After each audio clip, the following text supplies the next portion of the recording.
الحمد لله صلی علی رسول اعوذ باللہ من الشیطان الرجیم بسم اللہ الرحمن الرحیم۔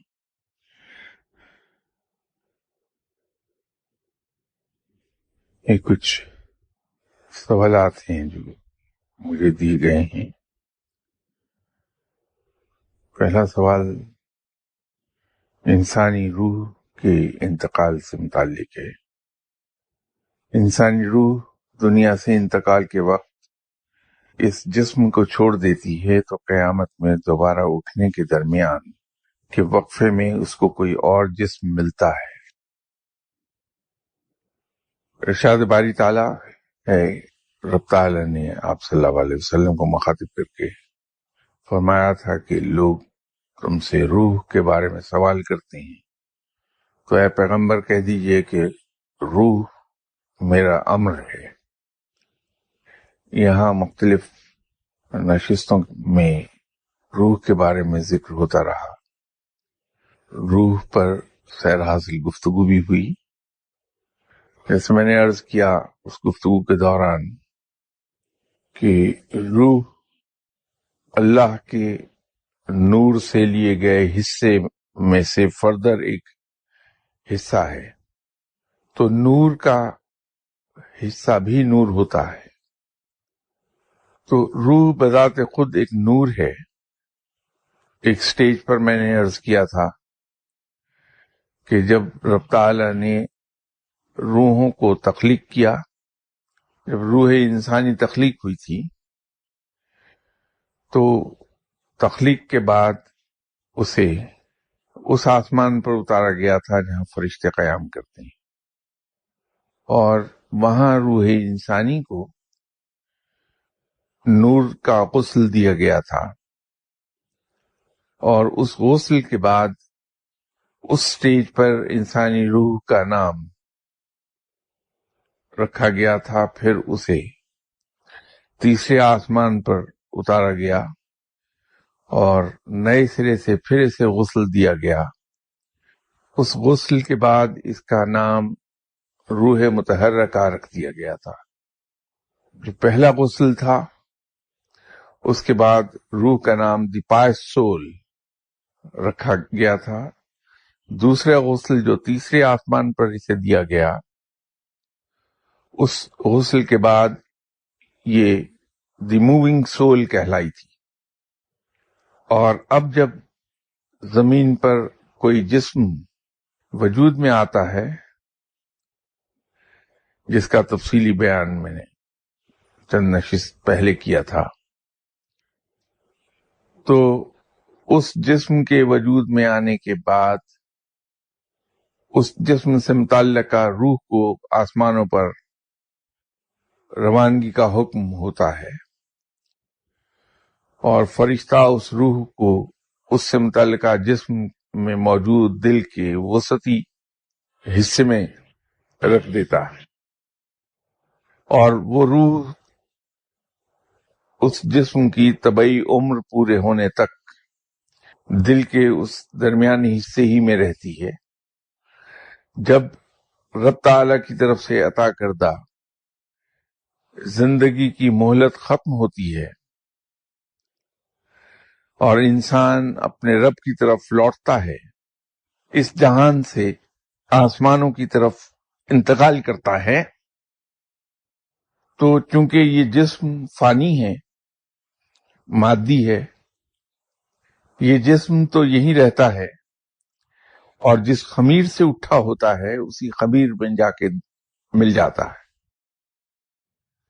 لیکن روح اپنے اصل کی طرف لوٹ جاتی ہے۔ لیکن چونکہ اس روح کے ذمے اس دنیا میں جو کچھ اس نے کیا ہے اس کا حساب کتاب دینا باقی ہوتا ہے، تو وہ اس ٹرانزٹ پیریڈ کے لیے اسے عالم برزخ میں رکھ دیا جاتا ہے۔ عالم برزخ کے بھی 2 درجے ہیں، ان دونوں درجوں کا بیان بڑی تفصیل سے ہوا تھا۔ تو روح اپنے زندگی کے اعمال کی بنیاد پر متعلقہ حصے میں رہنے لگتی ہے اس وقت تک جس وقت تک کہ یوم حساب نہیں آ پہنچتا اور تمام انسان رب کے حضور پیش نہیں ہوتے. اب رہتی تو روح عالم برزخ میں ہے، اگر اس کے اعمال ریزنیبل حد تک اچھے ہیں تو رب تعالیٰ اس روح کو یہ آزادی دے دیتا ہے، اسے یہ سہولت حاصل ہو جاتی ہے رب کی طرف سے کہ وہ اپنے مدفن اور اپنے مکان کے ساتھ ایک تعلق قائم رکھ سکے. تو روح جس گھر سے تعلق رکھتی ہے اور جہاں اس سے متعلقہ جسم دفن کیا جاتا ہے اس جگہ کے ساتھ ایک تعلق قائم رکھتی ہے. یہ ضروری نہیں کہ ہر وقت اس جگہ پر موجود ہو، یہ بھی ضروری نہیں کہ ہر وقت موجود ہی نہ ہو. اسی لیے جو حدیث ہے جس میں یہ ذکر ہے کہ تم قبرستانوں میں جایا کرو، اور قبرستان کے جو آداب ہیں اس ضمن میں آپ صلی اللہ علیہ وسلم نے جو ہمیں تعلیم دی تھی، اس کے مطابق جب ہم قبرستان جائیں یا قبرستان کے قریب سے گزریں تو السلام علیکم بھی کہیں اور وعلیکم السلام بھی کہہ دیں. اس کے پیچھے حکمت یہی ہے کہ ایک عام انسان جسے کشف القبور حاصل نہیں ہے اس کو یہ معلوم نہیں ہو سکتا کہ اس وقت وہ روح اس قبر میں موجود ہے یا نہیں ہے. لیکن چونکہ سلام کا جواب دینا ہم پر فرض ہے تو سلام کا جواب ضائع نہ جائے کہ اس سلام کا جو ہم نے کیا ہے کہ السلام علیکم یا اہل القبور، وہ ضائع نہ جائے، اس کا جواب دیا جائے. اور اگر روح موجود نہیں تو جواب نہیں آئے گا تو اس کو وعلیکم السلام بھی ہم خود کہتے ہیں کہ اگر روحیں موجود ہیں تو جواب آ جائے گا، گرچہ ہمیں سنائی نہیں دے گا. لیکن اگر موجود نہیں ہے تو ہم سلام کو ضائع نہ ہونے دیں، اس کا جواب بھی خود ہی ہم دے دیتے ہیں. یہ تعلق تو قائم رہتا ہے، لیکن اس جہان سے جانے کے بعد سے لے کے یوم حساب تک اسے کوئی جسم نیا عطا نہیں کیا جاتا. یہ جو جسم ہمارا مادی جسم جو ہمیں حاصل ہے اس دنیا میں رہتے ہوئے زندگی میں، اسی کا ایک مرر امیج اوپر آسمانوں پر موجود ہے ہمارا، جسے روحانی جسم بھی ہم کہہ سکتے ہیں. جس طرح کے دنیاوی خوراک جو کچھ ہم کھاتے ہیں یہاں، وہ اس جسم کی خوراک ہے. یہ جسم اس خوراک پر پلتا ہے، پھولتا ہے، بڑھتا ہے. اسی طرح وہ جسم جو اس کا میں نے کہا کہ روحانی جسم کہہ لیجئے، لیکن اس کی صحیح جو اصطلاح ہے وہ ہے جسم مثالی. وہ جسم مثالی اس لیے اسے کہا جاتا ہے کہ جیسے میں نے مرر امیج کہا، مرر امیج کا ترجمہ در حقیقت اردو میں جسم مثالی ہوگا. اس جسم کی خوراک ہمارے اعمال ہیں اور وہ ذکر اذکار ہیں جو ہم کرتے ہیں. جس طرح سے آپ سب کو معلوم ہے کہ 4 ہیں بنیادی عناصر، اس کے بعد دوسرے عناصر ہیں. اسی طرح ذکر اذکار جو ہیں ان کی بھی بنیادی عنصر ہیں یا تاثیر ہے، جو بھی آپ کہنا چاہیں. ہر روح کی ایک کیمسٹری ہے، ہر جسم کی ایک باڈی کیمسٹری ہے. اس کا ایک بنیادی عنصر ہے کہ کس بنیادی عنصر سے وہ تعلق رکھتی ہے، ہوا سے، آگ سے، پانی سے، مٹی سے. جب ہم ایسا ذکر کرتے ہیں جو ہماری روح اور ہمارے جسم کی کیمسٹری سے مطابقت رکھتا ہے تو ہمارا جسم مثالی پھلتا پھولتا ہے، بڑھتا ہے. ہمارے اعمال نیک ہیں تو ہماری روح میں بالیدگی پیدا ہوتی ہے. روح کی بالیدگی یا لطافت جو بڑھتی جاتی ہے، ہماری روح کی پرواز بھی بڑھتی ہے. اسی طرح جو ہم موافق ذکر و اذکار کرتے ہیں تو ہمارا جسم مثالی صحت مند ہوتا ہے. جب ہم اس دنیا سے چلے جاتے ہیں تو ہمارے اعمال کا سلسلہ منقطع ہو جاتا ہے، اور گناہ اور ثواب کا سلسلہ بھی یہی منقطع ہو جاتا ہے ہمارے ساتھ. تو روح کا مزید لطیف ہونا، وہ سلسلہ بھی وہیں کا وہیں رک جاتا ہے. اور اسی طرح ہمارا جسم فانی چونکہ مٹی میں چلا جاتا ہے، اس کا خوراک کا سلسلہ بند ہونے سے وہ گلنے سڑنے لگتا ہے، تو ایک وقت آتا ہے کہ وہ مٹی میں مٹی ہو جاتا ہے. قیامت کے روز حکم الہی کے تحت تمام انسان جی اٹھیں گے دوبارہ، اور حساب کتاب اللہ کے حضور دیں گے. پھر اس تمام پروسیس کے درمیان ہمیں کوئی نیا جسم عطا نہیں ہوگا.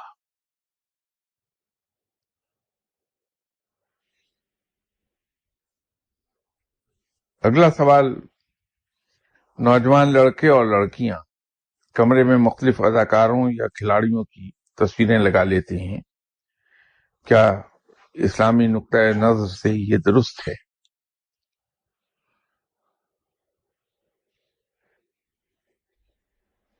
اسلام میں تصاویر کا لگانا مناسب نہیں ہے. اسی طرح اسٹیچوز بنانے کی ممانعت ہے، خواہ وہ یادگار کے طور پر کیوں نہ بنائے گئے ہیں.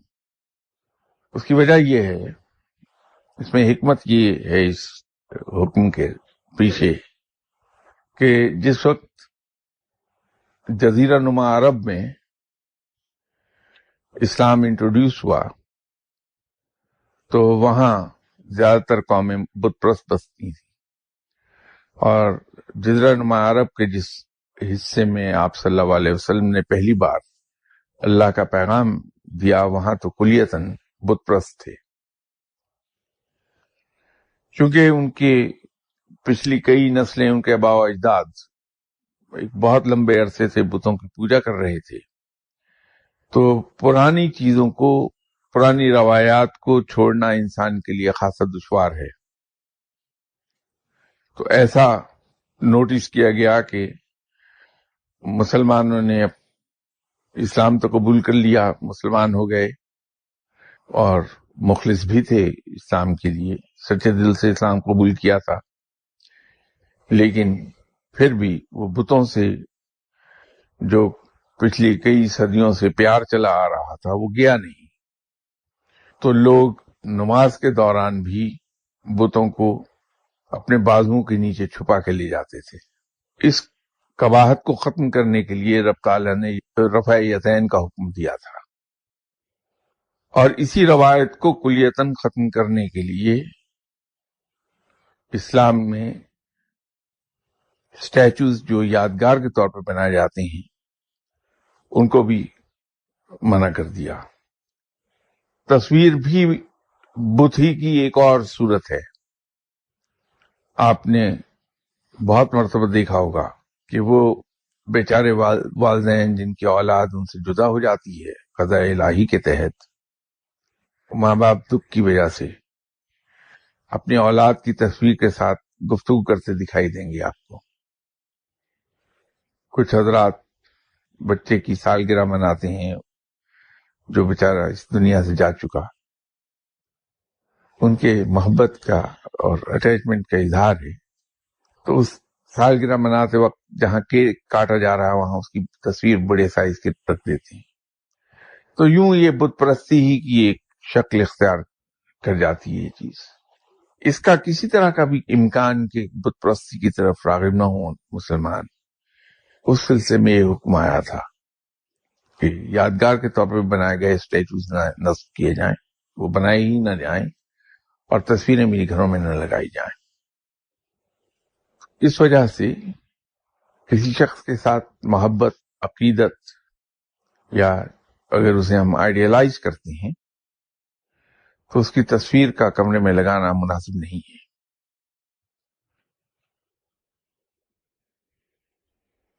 ایک اور سوال ہے کہ جب حضرت رابع بصری نے رتبہ فقر کی خواہش کی تو غیبی آواز آئی کہ فقر ہمارے قہر کے مترادف ہے، جس کو ہم نے صرف ان لوگوں کے لیے مخصوص کر دیا ہے جو ہماری بارگاہ سے اس طرح متصل ہو جاتے ہیں کہ سرموک فرق نہیں رہتا. پھر ہم انہیں لذت وصال سے محروم کر کے آتش فراق میں جھونک دیتے ہیں، لیکن اس کے باوجود ان پر کسی قسم کا حزن و ملال نہیں ہوتا، بلکہ وہ حصول قرب کے لیے اثر نو سرگرم ہو جاتے ہیں۔ تو کیا فقر وصال حق کی منزل کے قریب پہنچ کر پھر دور ہو جانے کا نام ہے؟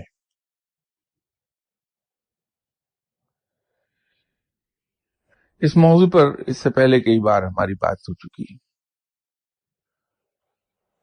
قصہ یہ ہے کہ کسی ملٹی سٹوری بلڈنگ کی 20ویں منزل کے بننے کے پروسیس کو ڈسکس کرنے کے لیے ضروری یہ ہوگا کہ ہمیں کسی بھی بلڈنگ بننے کا جو پروسیس ہے وہ بنیادوں کی کھدائی سے لے کے ٹاپ سٹوری بننے تک ہو۔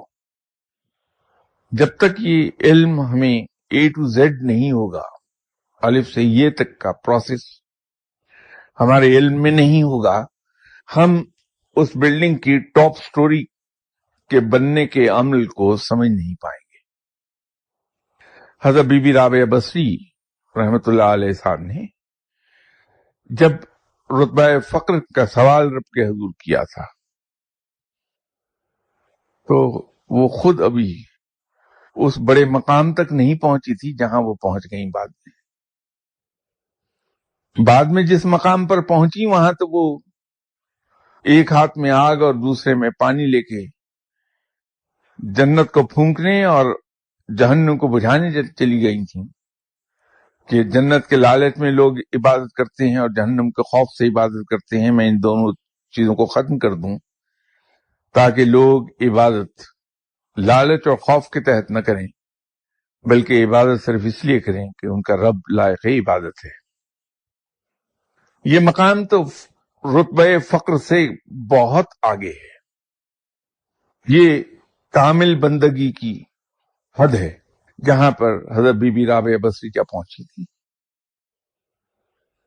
فقر یا رتبہ فقر تو حاصل ہی نہیں ہو سکتا جب تک کہ انسان ٹو سٹارٹ ود اللہ کے ڈوز اینڈ ڈو ناٹس کی لسٹ پر 100% عمل نہ کرے۔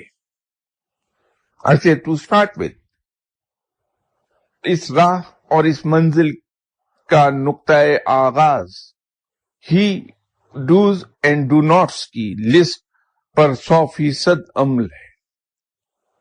پھر اس سے آگے جب انسان ڈوز اینڈ ڈو ناٹس کی لسٹ پر 100% عمل کرتا ہے تو اس کے بعد دوسرا قدم اس کا اسے وہاں لے جائے گا جہاں پر انسان کا ارادہ، اس کی خواہشات، اس کی تمنائیں، اس کے پلانز تمام کے تمام اللہ کے ارادوں کے ماتحت ہو جائیں گے۔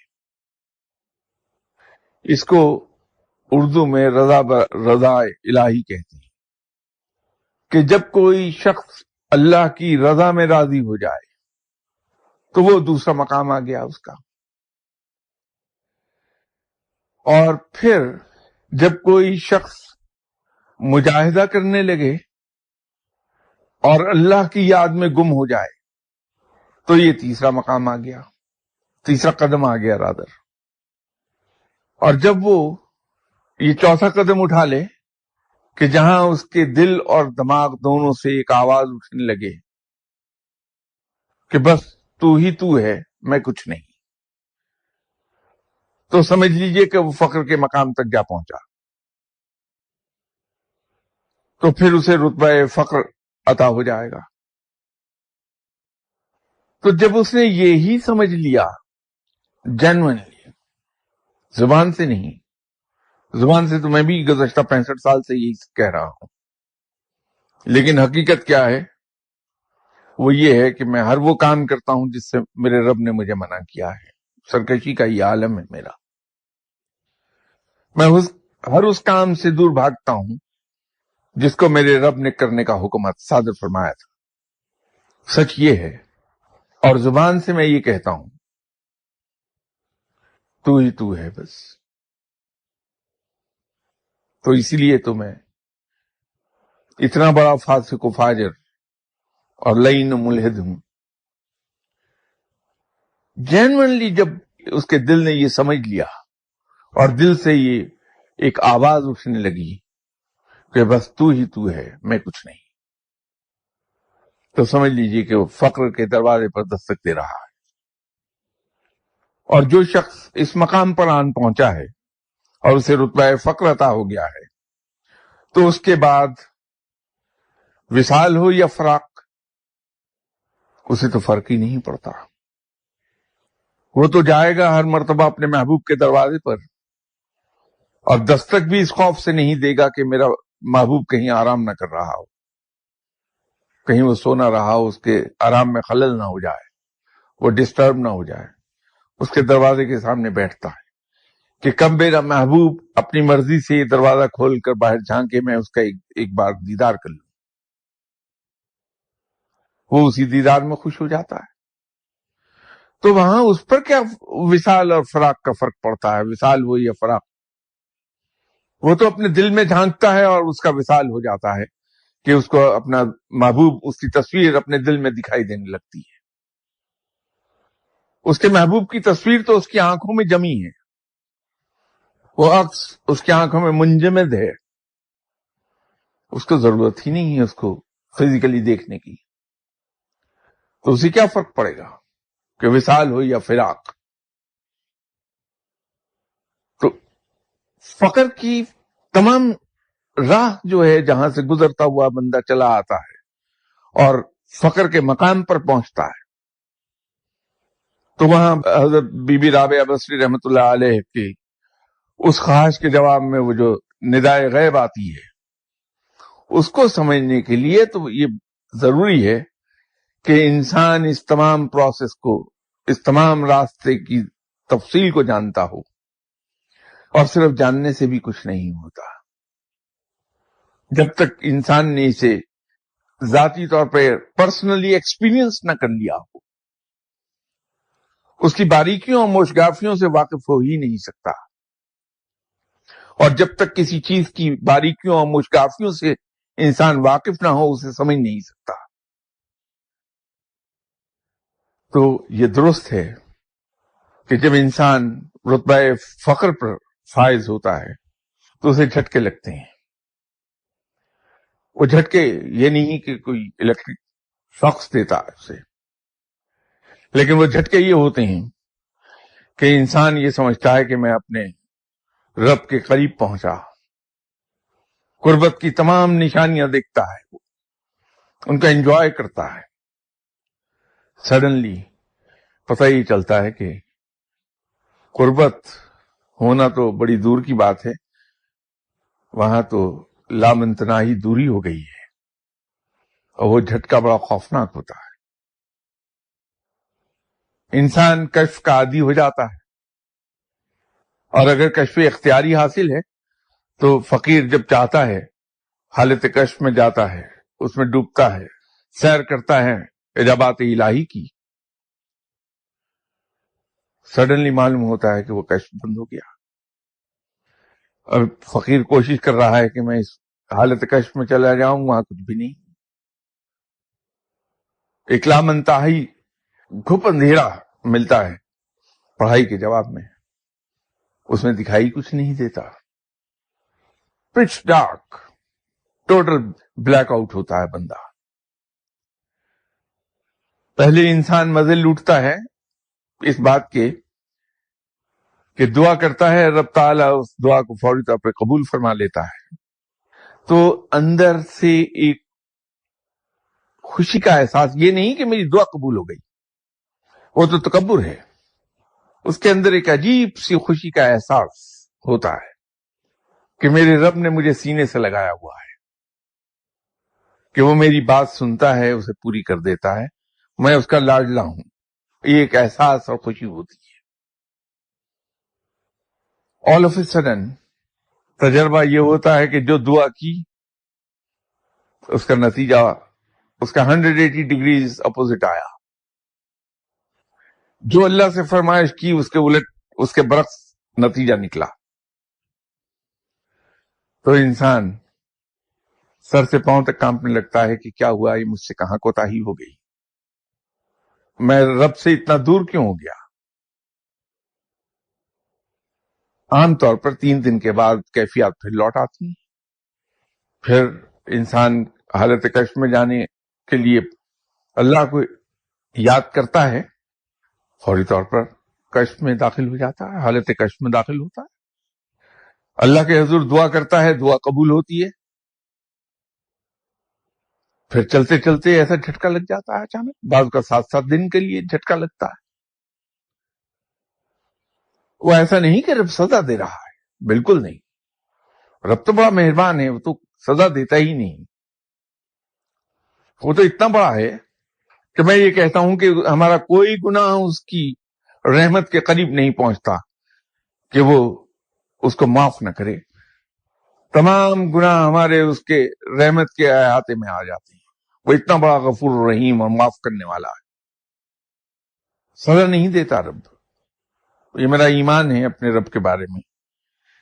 میں اپنے رب کو اتنا رحیم و کریم سمجھتا ہوں کہ میں کسی طور یہ یقین نہیں کر سکتا کہ میرا رب کسی وقت مجھے سزا دے دے گا، کیونکہ یہ اس کی شان کریمی ہے کہ معاف کر دیتا ہے. مجھ جیسے بے انداز قسم کا غلیظ شخص اور خبیث آدمی ہوں میں، تو اگر وہ مجھ جیسے انسان کو سینے سے لگاتا ہے تو نیکوں کو معلوم نہیں کیا کرتا ہوگا. در حقیقت یہ بھی اس کی ایک رحمت ہے انسان پر کہ یہ ایسے جھٹکے دے دیتا ہے.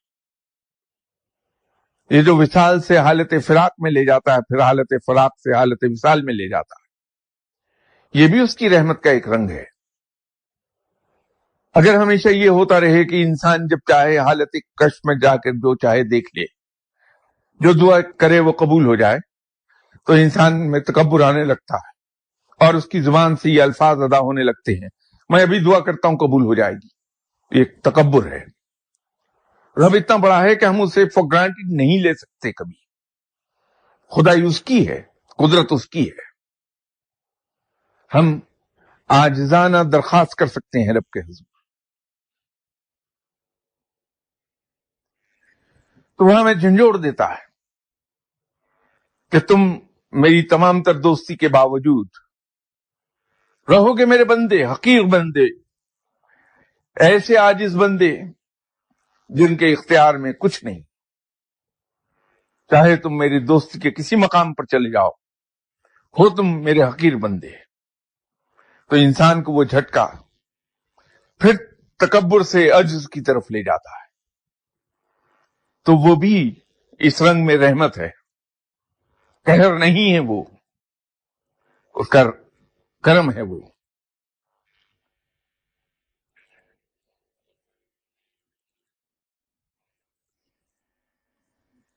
ایک اور سوال ہے، یہ خوب علمی بحث چھڑ جائے گی. اب حضرت شیخ عبد القادر جیلانی رحمۃ اللہ علیہ کا شمار آقا صلی اللہ علیہ وآلہ وسلم کی امت کے افراد میں ہوتا ہے. عذراء کرم افراد کی وضاحت فرما دیجیے.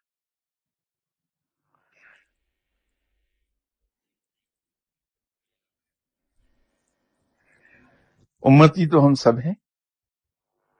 ہر وہ آدمی جو رب کو ایک جانتا ہے،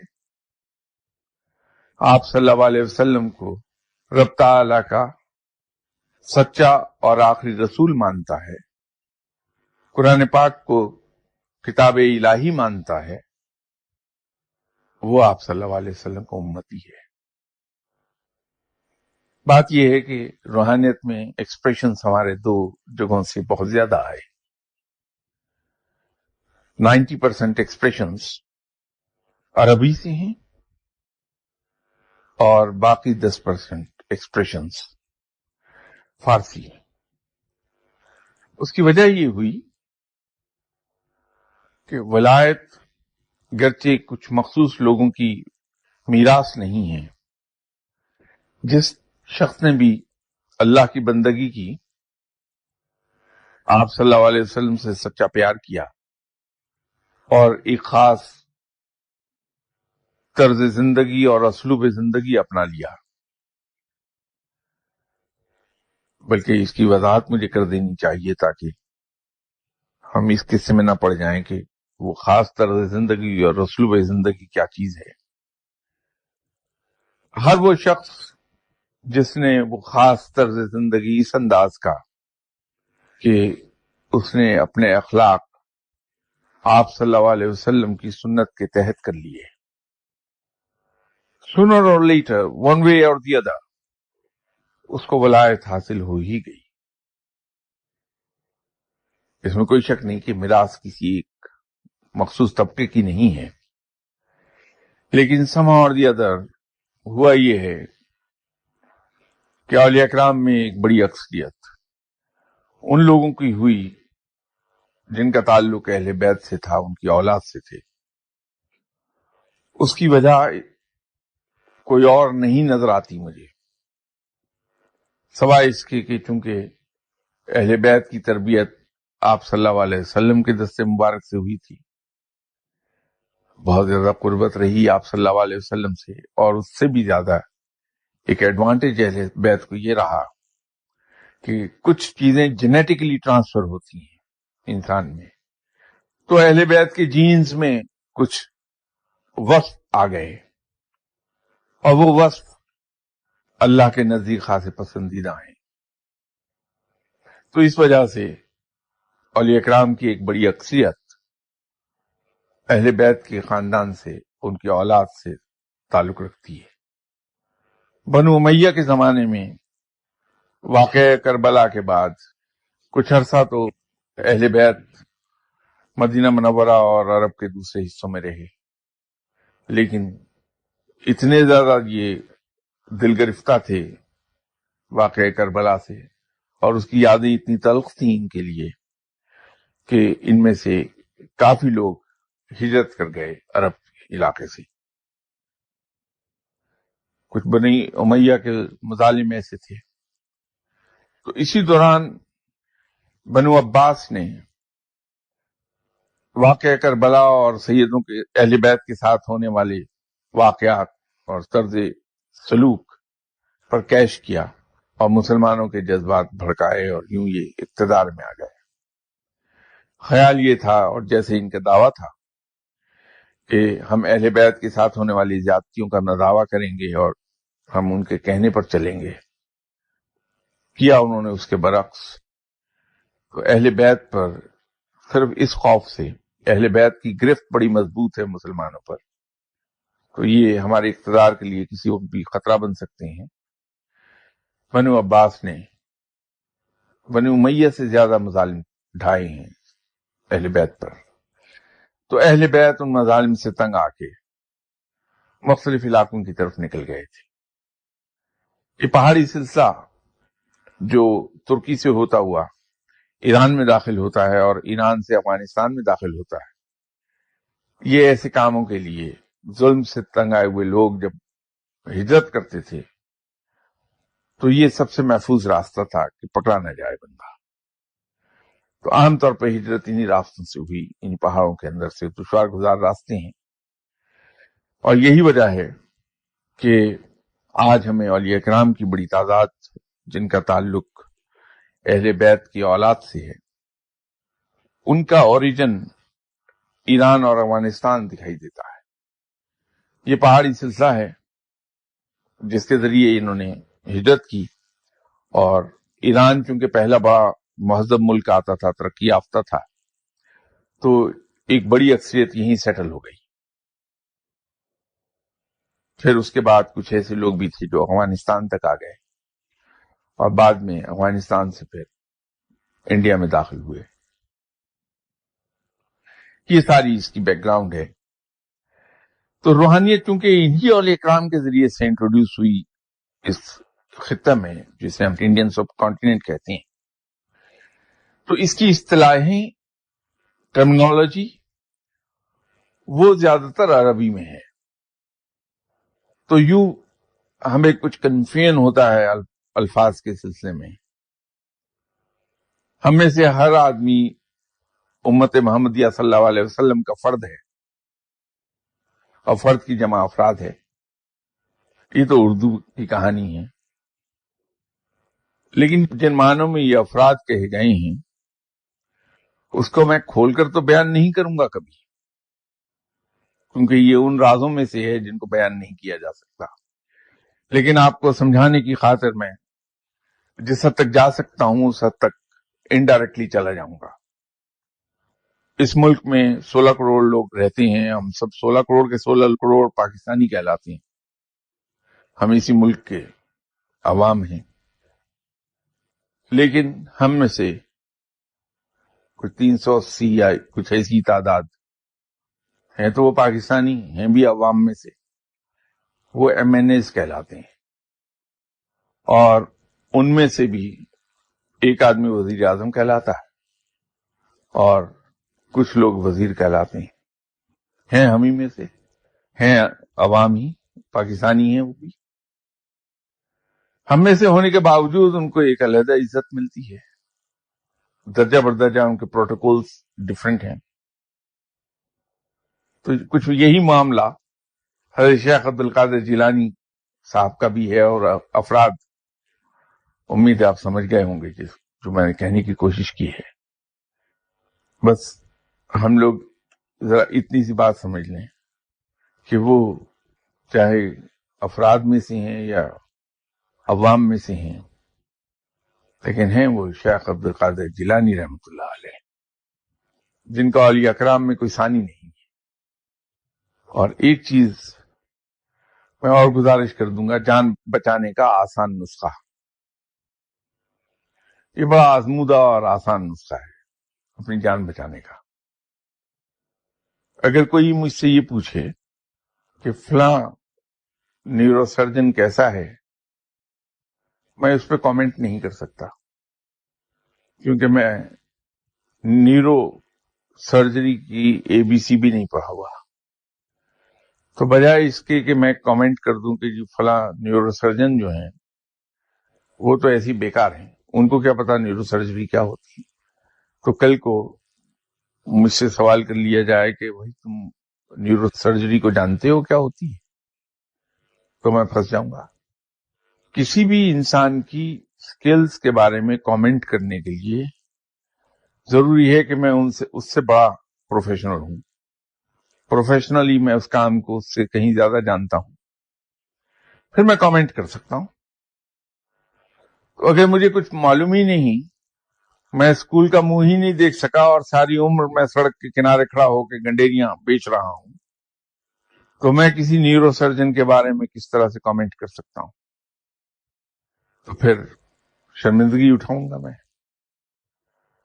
تو یہ اتنے بڑے لوگ ہیں کہ مجھ جیسا لعین و ملحد ان کے بارے میں کیا جانے گا.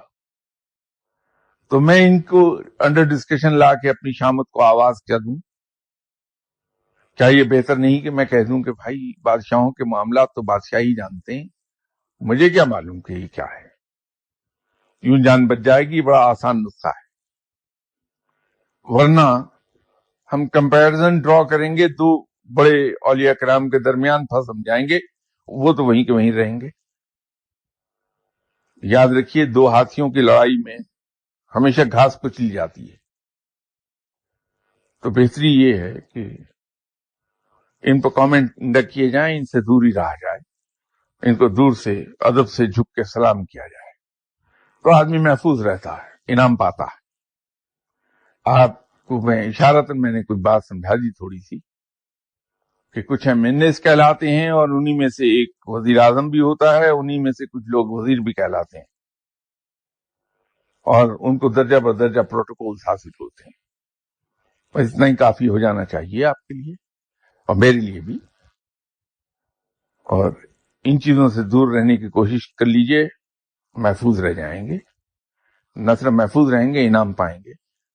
تو ان سے ہاتھ باندھ کے کہہ دیجئے حضور وہ بہت بڑے ہیں، ہم نہیں کچھ عرض کر سکتے، ہمیں کیا معلوم اتنے بڑے.